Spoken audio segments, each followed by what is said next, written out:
Appréhender le problème que pose l'instrumentalisation du sectarisme religieux nécessite d'identifier au préalable l'origine du phénomène sectaire.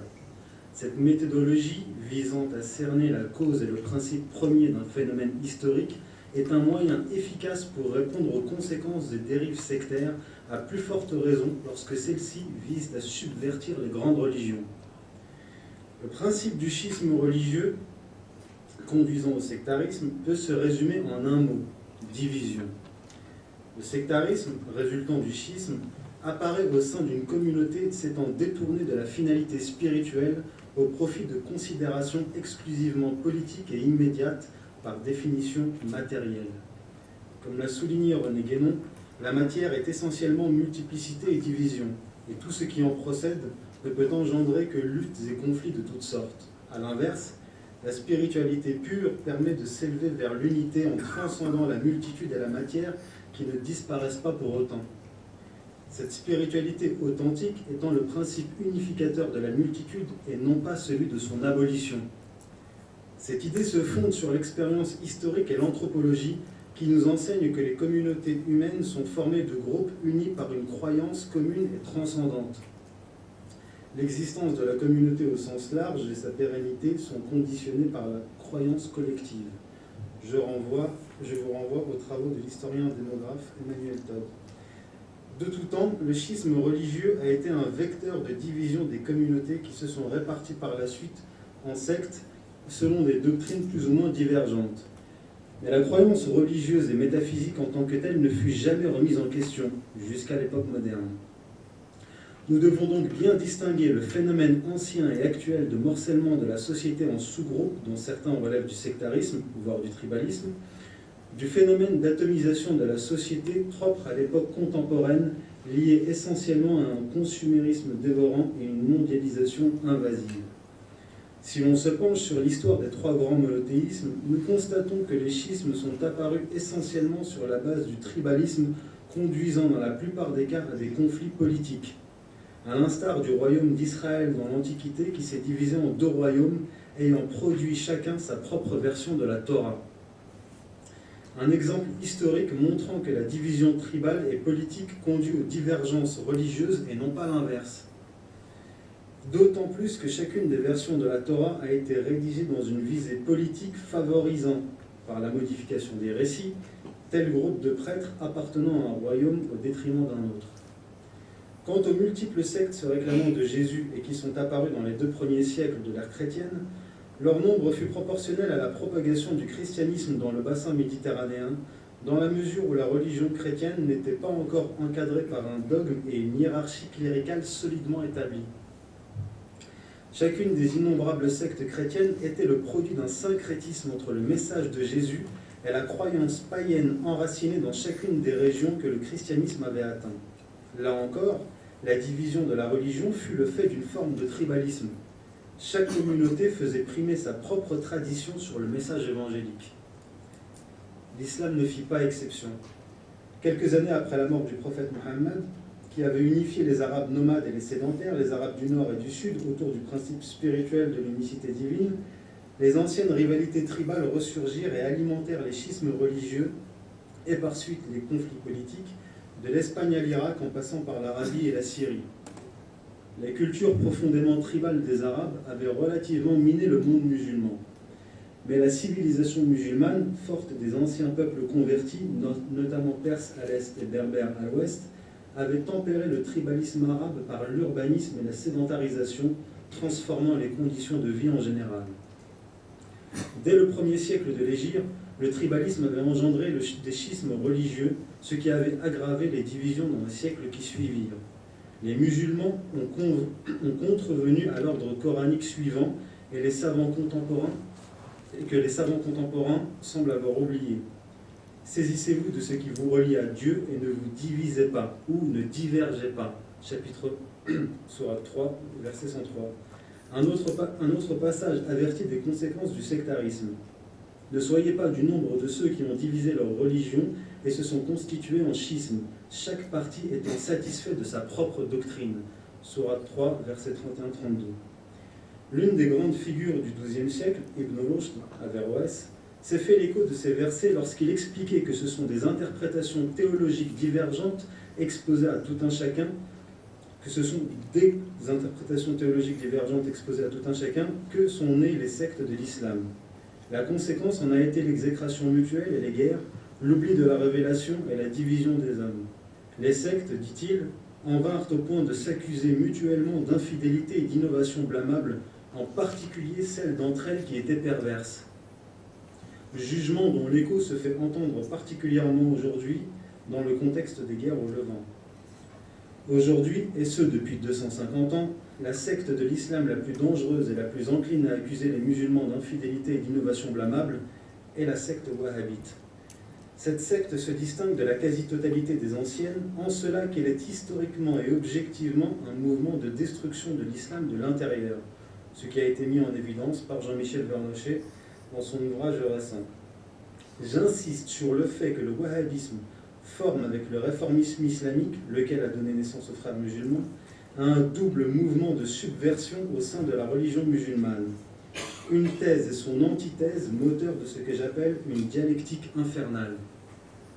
Les liens qui relient le réformisme islamique et le wahhabisme sont aujourd'hui indéniables. De nombreux documents, rapportés notamment par Hamadi Redissi dans son livre Le Pacte de Najd, l'établissent sans discussion. Au-delà de son rôle historique et eschatologique, le schisme wahhabite fut et est toujours un instrument politique et géopolitique d'une grande efficacité. On le voit à l'œuvre en ce moment même en Syrie et en Irak. Il a permis aux Saouds de conquérir l'Arabie et d'asseoir leur pouvoir définitivement avec le soutien des Britanniques qui les instrumentèrent dans le cadre du découpage du Proche-Orient et de l'abolition du califat qui résultèrent de la Première Guerre mondiale. La Seconde Guerre mondiale s'est conclue, elle, par un renouvellement de cette alliance, mais cette fois avec les États-Unis.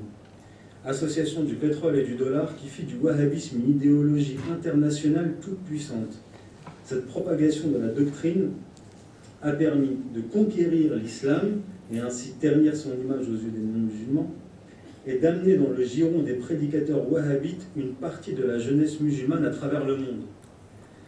Le virus du sectarisme fanatique injecté dans le corps de la communauté des croyants, l'Oumma, a préparé à son tour le terrain à l'autoréalisation de l'idéologie du choc des civilisations élaborée par Bernard Lewis sur la base d'un programme multiséculaire et vulgarisé par son assistant Samuel Huntington.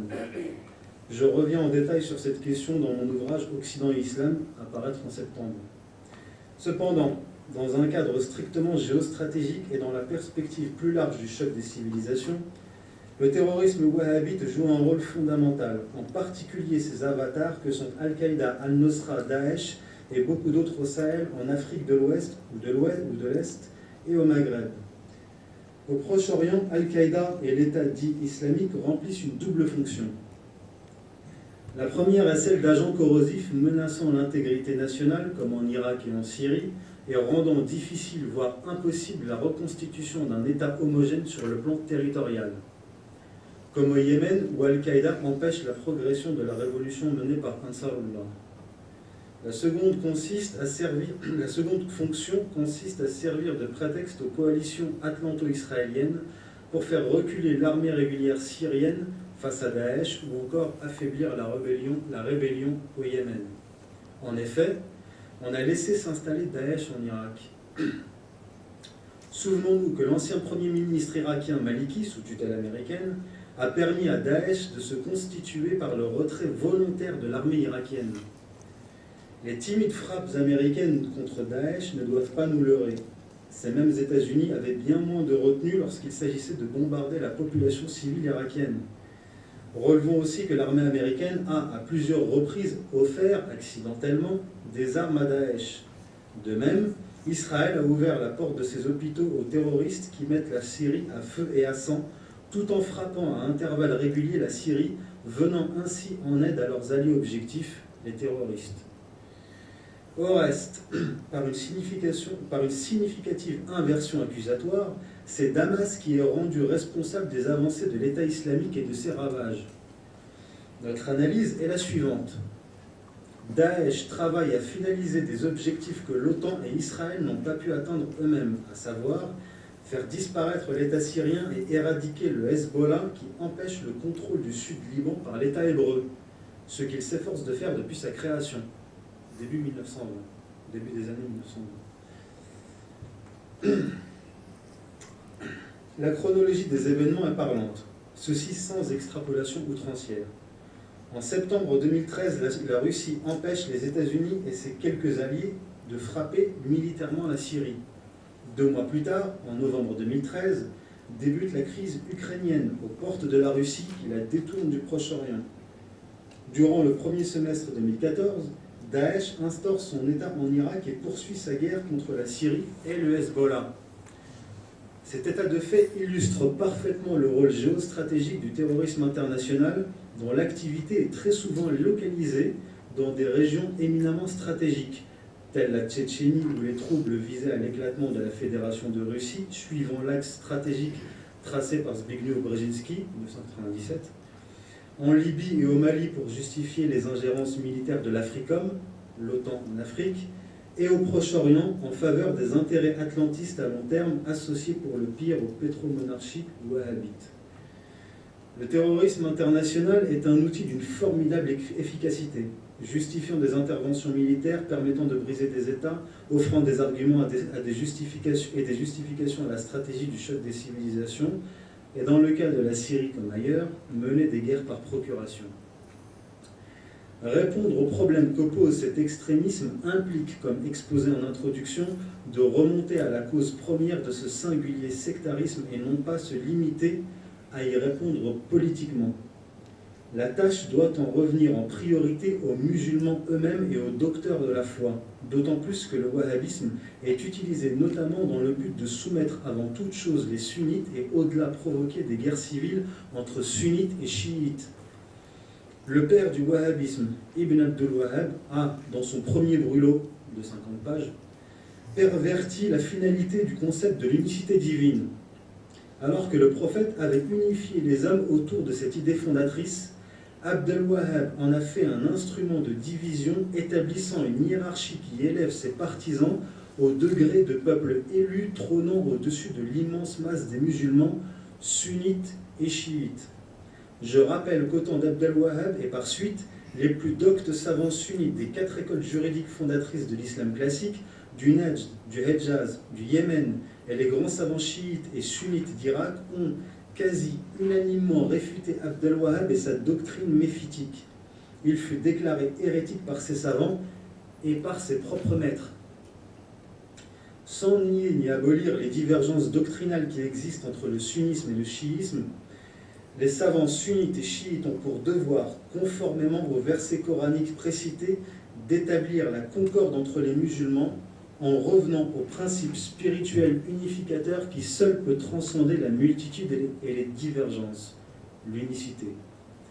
Ceci en s'éloignant des questions doctrinales qui sont le plus souvent le produit de conflits d'intérêts factieux et d'une interprétation dévoyée de l'islam au plan politique et une réinterprétation de l'histoire. En reprenant les jugements de leurs prédécesseurs des XVIIIe et XIXe siècles, qui avaient mis le wahhabisme à sa juste place, celle d'hérésie schismatique, les docteurs de l'islam sunnite comme chiites doivent dès maintenant rétablir un pont entre les musulmans et entre musulmans et non-musulmans. Tel est désormais l'enjeu crucial de la paix et de la guerre entre les nations. Je vous remercie.